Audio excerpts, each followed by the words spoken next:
নারদীয় ভক্তিসূত্র।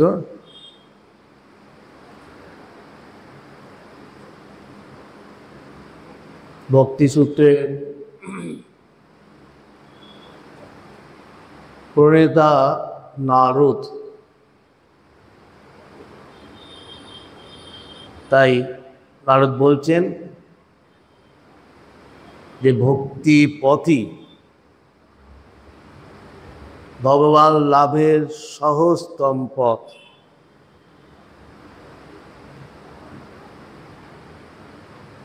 ভক্তিপথ বা ভক্তিযোগ হলো ভালোবাসার মাধ্যমে ভগবান লাভের পথ।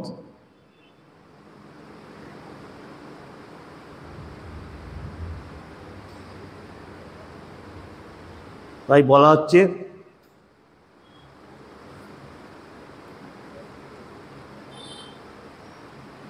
অথাত ভক্তিং ব্যাখ্যাস্যাম। এখন সেই ভক্তির ব্যাখ্যা করব। অর্থাৎ কেউ ব্যাখ্যা করেছেন ভক্তিসূত্রে, মনে হয় অন্য কেউ বিষয়ে কথা হচ্ছিল, সে কথাটি বর্তমান ভক্তি প্রসঙ্গের কারণ। এই অত শব্দটাকে বলা হয়েছে অত এই কারণে, কিন্তু কোন কারণে তার কোনো উল্লেখ নেই।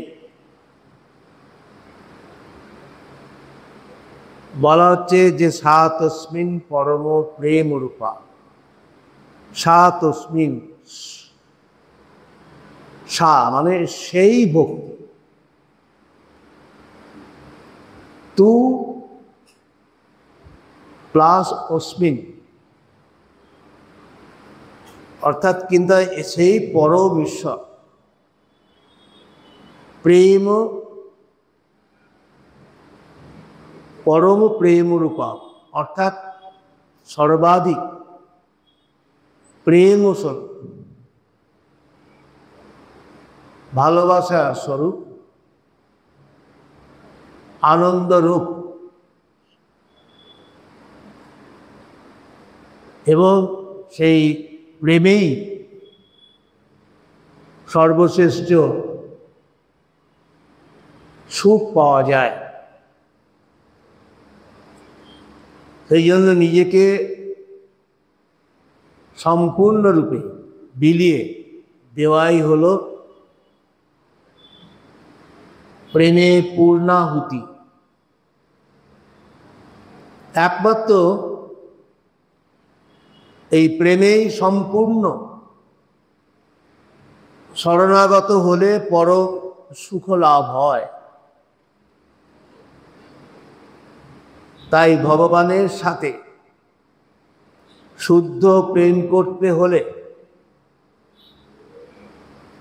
ভক্তিযোগকে আশ্রয় করতে হবে। সর্বশ্রেষ্ঠ যোগ হলো, হে ভগবান, আমি কিছুই চাই না, কেবল তোমায় ভালোবাসবো। আমরা প্রেমের পথে জ্ঞানকে অবহেলা করি, তা এক প্রকার হচ্ছে অজ্ঞানতা। কারণ যাকে ভালোবাসছি তাকে না জানলে এবং তার সাথে কিভাবে যোগাযোগ ও আলাপ হবে তা না জানলে কিভাবে তার সাথে প্রেম হবে। তাই আগে জানতে হবে, এ জানাই প্রেমকে সঠিক জায়গায় পৌঁছে দেয়। জানা বা জ্ঞান না ঠিক হলে পাওয়া সঠিক হয় না। আবার জ্ঞান প্রেমকে প্রকাশের জন্যে কর্মের প্রয়োজন হয়। জ্ঞান যেমন প্রেমকে সঠিক স্থান দেখিয়ে দেয়, কর্ম তেমনি প্রেমকে সেখানে নিয়ে যায়। এইভাবে কর্ম, জ্ঞান ও ভক্তি হলো প্রেমের তিন সাথী, যারা একে অপরকে ছাড়া থাকতে পারে না। এই তিনটি কোনো একটিকে যদি অবহেলা করা হয় তাহলে ভগবানের সাথে পূর্ণ প্রেম হয় না। সেই জন্য এই তিনটিকে সমন্বয় করে চলতে হবে, কারণ সমন্বয় ছাড়া প্রেমের সাধনায় পূর্ণতা লাভ হয় না। এই যে সাধনার কথা বলা হয়েছে, এই সাধনা প্রধানত দুই প্রকার। এক, চিন্তাকে ধরা, আর দুই, চিন্তাকে সরিয়ে দেওয়া। তাই প্রথমটা হলো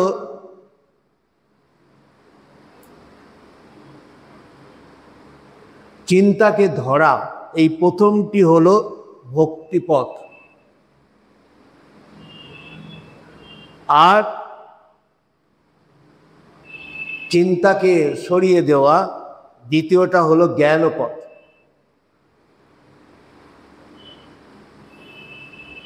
তা প্রথমটি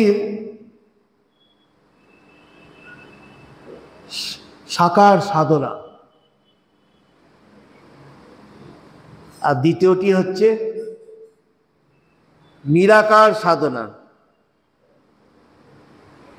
তাই সাকার সাধনা হলো শুভ নাম দ্বারা অশুভ নামকে প্রতিহত করা। তাই নাম সাধনার এত মাহাত্ম্য।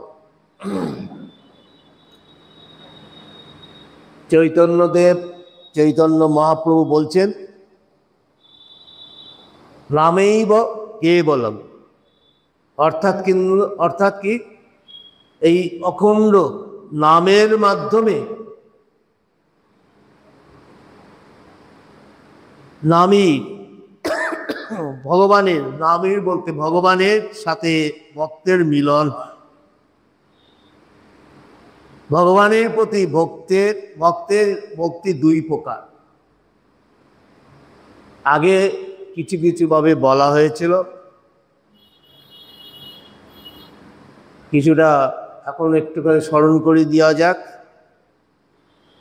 ভক্তি দুই প্রকার ভগবানের সাথে।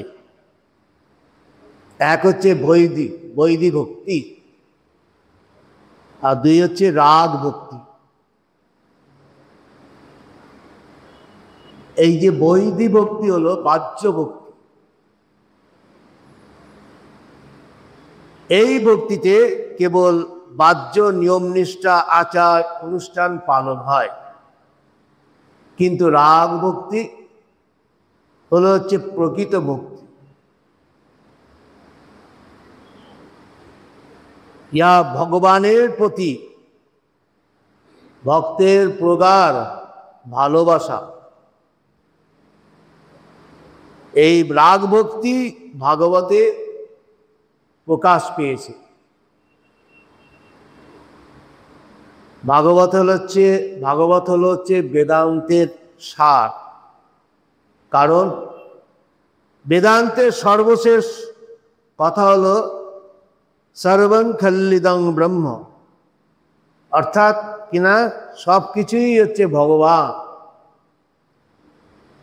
সব কিছুর সাথে ভগবত বোধে প্রেমই হলো মূল সাধনা। এই প্রেমের কথা আমাদের গীতাতেও গুহ্যভাবে বলা হয়েছে। সেখানে ভগবান বলছেন সর্বধর্মান পরিত্যাজ্য মামেকম শরণং ব্রজ, অর্থাৎ কিনা সর্ব ধর্মাধর্ম পরিত্যাগ করে আমার শরণাগত। এই হলো প্রেমের শেষ কথা, যেখানে নিজ কর্তৃত্ব থাকবে না, যা কিছু করব কেবল তার জন্যই করব, কোনো সংশয় সন্দেহ নেই। তার সুখে আমি হচ্ছে সুখ, তার সুখে আমি হচ্ছে সুখী। এইভাবে তার প্রতি সমর্পণই হচ্ছে এই গোপী প্রেম, যা গীতায় গুহ্যভাবে ব্যক্ত হয়েছে। তাহলে প্রথমে কর্ম, তারপরে জ্ঞান, তারপরে ভক্তি লাভ হয়। ভগবানের সাথে প্রেম করতে হলে প্রথমে তার কর্ম করতে হবে। কর্ম করতে করতে তার সম্বন্ধে জানা, অর্থাৎ জ্ঞান পূর্ণ হয়। আর জ্ঞানের উদ্দেশ্য হলো প্রেম, অর্থাৎ তাকে জেনে কেবল ভালোবাসা। ভগবানের সাথে প্রেমই হলো অন্তরীয় সাকার উপাসনা।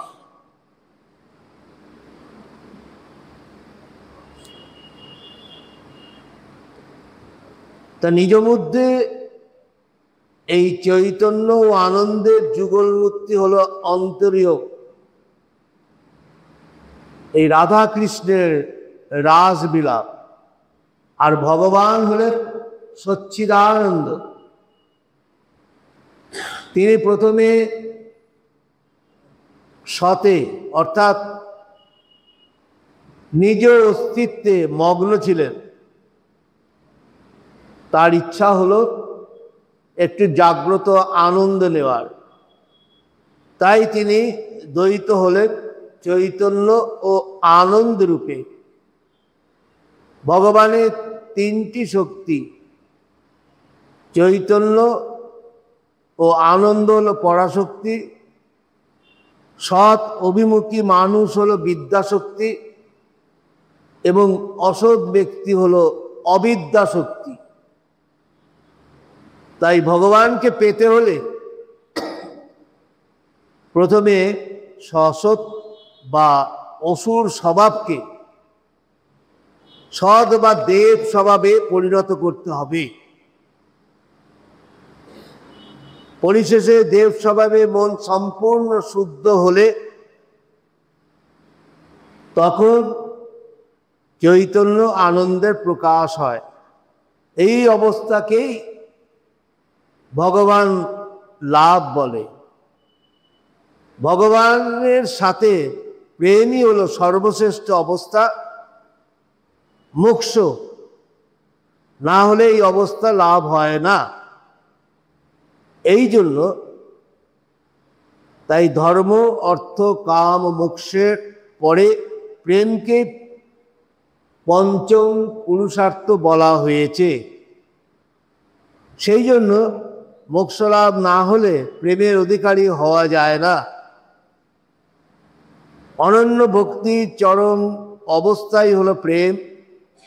এই প্রেম একদিনে অধিগত হয় না। প্রথমে অশুভ চঞ্চলতাকে ছড়াতে শুভ চঞ্চলতা, অর্থাৎ কিনা এই নাম সংকীর্তনে করতে হয়। এভাবে এই নাম সংকীর্তন করতে করতে এই ভেতরে অন্তর শুদ্ধ হলে আমাদের মনে প্রেমের সঞ্চার হয়।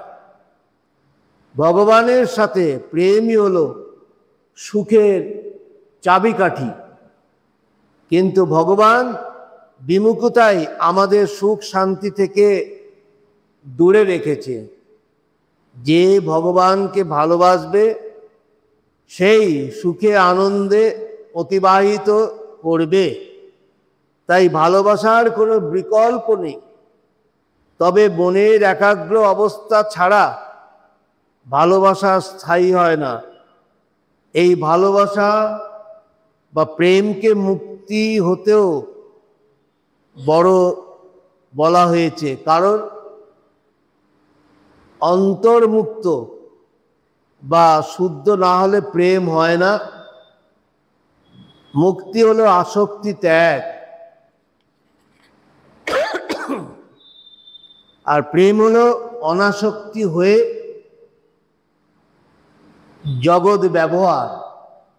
ভগবানের সাথে প্রেম হলে বাহ্য ত্যাগ এমনি হয়ে যায়, কিন্তু বাহ্য ত্যাগ হলেই যে ভগবানের সাথে প্রেম হবে তার কোনো মানে নেই।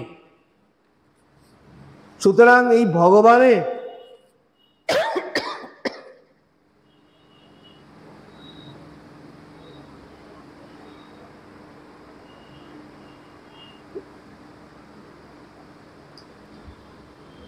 সুতরাং এই ভগবানের স্বর ঐশ্বর্য হল এক, ঈশ্বরত্ব; দুই, শক্তি;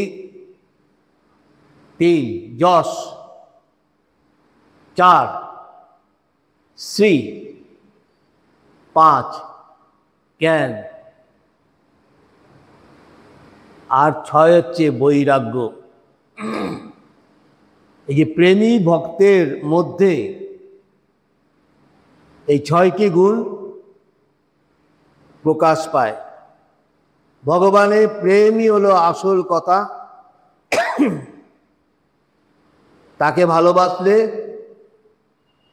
তিনি এমনিই আমাদের ভালোবাসেন। মানসিক স্তর ভেদেই ভালোবাসার স্তর ভেদ হয়। যে ভক্ত কর্মজ্ঞানকে সঠিক পথে চালিত করে, ভগবানের সাথে তার প্রেম হয়। তাই কর্ম ও জ্ঞান হলো প্রেমের দুই হাত। তা মূল কথা হচ্ছে এই জাগতিক আসক্তি ত্যাগ করে ভগবানকে নিঃস্বার্থ ভালোবাসা। তবে স্তর অনুযায়ী ভালোবাসা হয়। যেমন সাধারণের ভালোবাসা হলো বিক্ষিপ্ত চিত্তের ভালোবাসা, তা স্থায়ী হয় না। সাধকের ভালোবাসা হলো একাগ্র ভালোবাসা, যে সাধন করে। এবং সিদ্ধের ভালোবাসা হলো নিরুদ্ধ, অর্থাৎ নিত্য ভালোবাসা। পরিশেষে এই সিদ্ধ অবস্থায় যে ভালোবাসা, তাহলে অবতারণের ভালোবাসা, অর্থাৎ সমস্ত কিছুকে ভগবান বোধে ভালোবাসা। একেই মধুর প্রেম বা অখণ্ড ভালোবাসা বলে। এই ভালোবাসা চৈতন্য ও আনন্দ যুগল মূর্তিতে বিরাজ করে। এই যুগল মূর্তির অখণ্ড অবস্থাই হলো সচ্চিদানন্দ অবস্থা। এই সচ্চিদানন্দ বলতে সৎ চিৎ আনন্দকেই বোঝাচ্ছে বা বোঝায়। অর্থাৎ কিনা আনন্দময় এই চৈতন্য সত্তা যখন চৈতন্য ও আনন্দ অখণ্ড সত্তায় অবস্থান করে, তাকেই সচ্চিদানন্দ ভগবান বলে। তার প্রতি গভীর প্রেম ছাড়া এই অবস্থা লাভ হয় না। তাই প্রেমের সাধনাই হলো শ্রেষ্ঠ সাধনা। তবে প্রেমের আস্বাদনকে বাড়াতে হলে বিরহের প্রয়োজন আছে।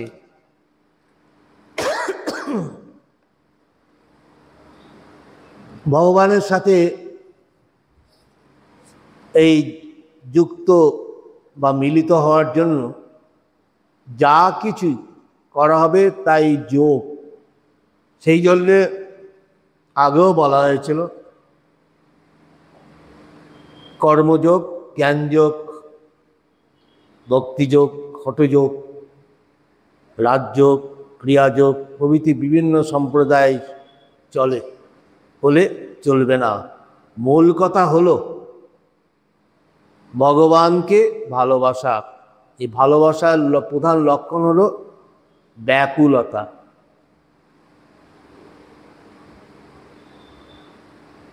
এই ব্যাকুলতা হলো শুদ্ধ চঞ্চলতা, এতে কোনো দোষ নেই।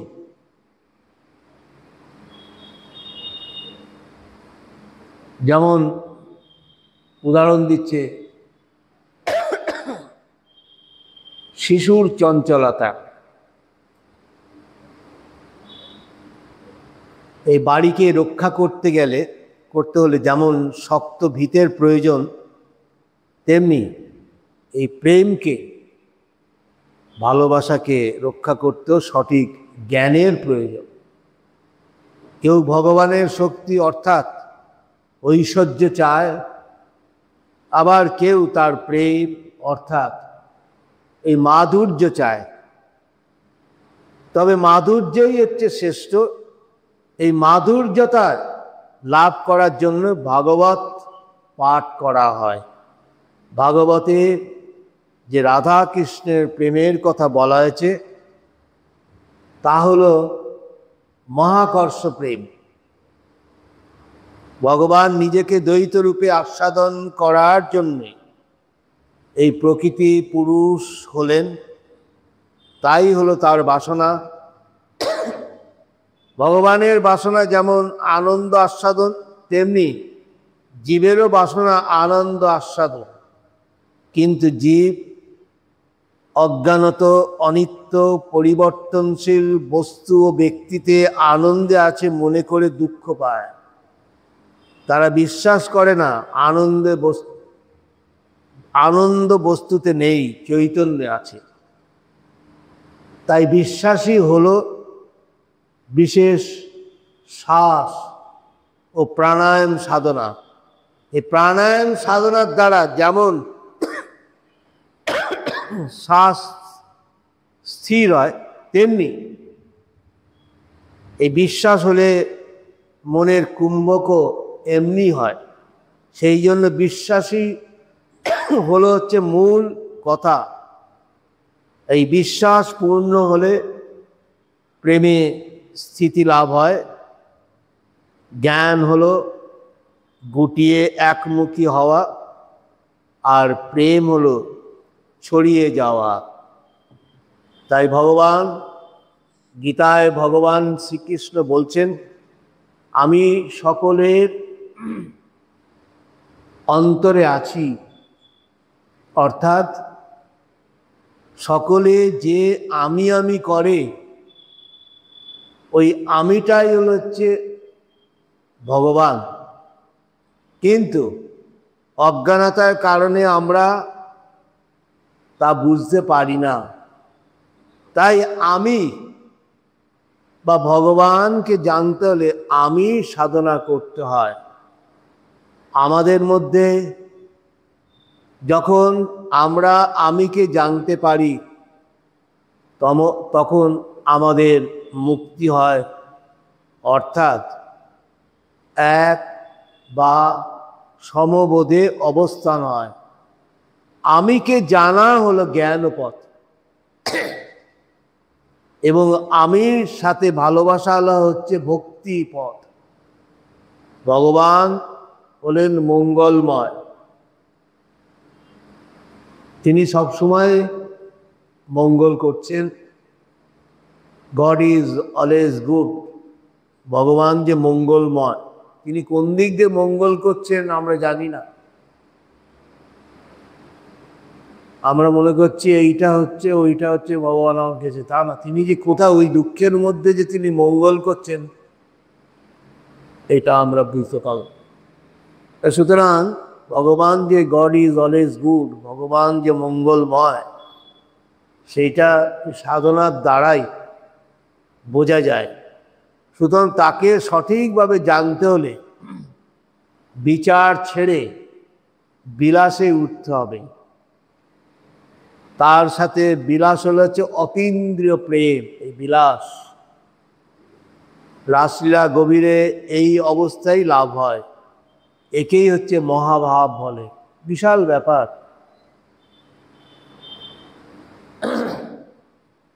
তবে রাসলীলার অধিকার রাসলীলার গভীরে এই অবস্থায় লাভ হয়, একেই বলছে মহাভাব বলে। তবে রাসলীলার অধিকার সকলের হয় না। তার জন্যে অনেক সাধ্য সাধনা এবং সর্বোপরি ভগবানের কৃপা প্রয়োজন। প্রেমের চরম অবস্থায় হলো রাস বিলাস। পঞ্চভাবের অন্তিমে মধুরভাবে এই অবস্থা লাভ হয়। এই পঞ্চভাবের প্রত্যেকটি স্তরে আলাদা আলাদাভাবে আনন্দের আস্বাদন হয়। আত্মভাবে থেকে দেহবিলাসের মধ্যেই আনন্দের সাকার হয়ে ওঠে, তাহলেও অপ্রাকৃত সাকার। বৃন্দাবনে যেমন রাধাকৃষ্ণের বাহ্যে লীলা হয়েছিল, তেমনি প্রতিটি স্তরেই চৈতন্য আনন্দরূপে ভগবান সর্বদা লীলারত আছেন। আমরা তার বাহ্য রাসলীলা জানলেও তিনি যে বিশ্বময় সর্বদা অন্তরে রমণে যুক্ত, তা আমরা জানি না। আনন্দের ঘনীভূত অবস্থায় সেখানে শৃঙ্গার রসের পরিণত হয়। এই প্রেমের কোনো সীমা নেই, তা অনন্ত অসীম। এইভাবে প্রেমের পূর্ণাহিতি সম্বন্ধে একটুখানি বলা হলো। সর্বে সুখিনো ভবন্তু, সর্বে সন্তু নিরাময়া, সর্বে ভদ্রাণি পশ্যন্তু, মা কশ্চিৎ দুঃখভাগ ভবেৎ। असतो मा सद्गमय, तमसो ज्योतिर्गमय, मृत्युर्मा अमृतं गमय। ओम शांति शांति शांति। हरि ओम तत्सत्। श्री राम कृष्णार्पणमस्तु।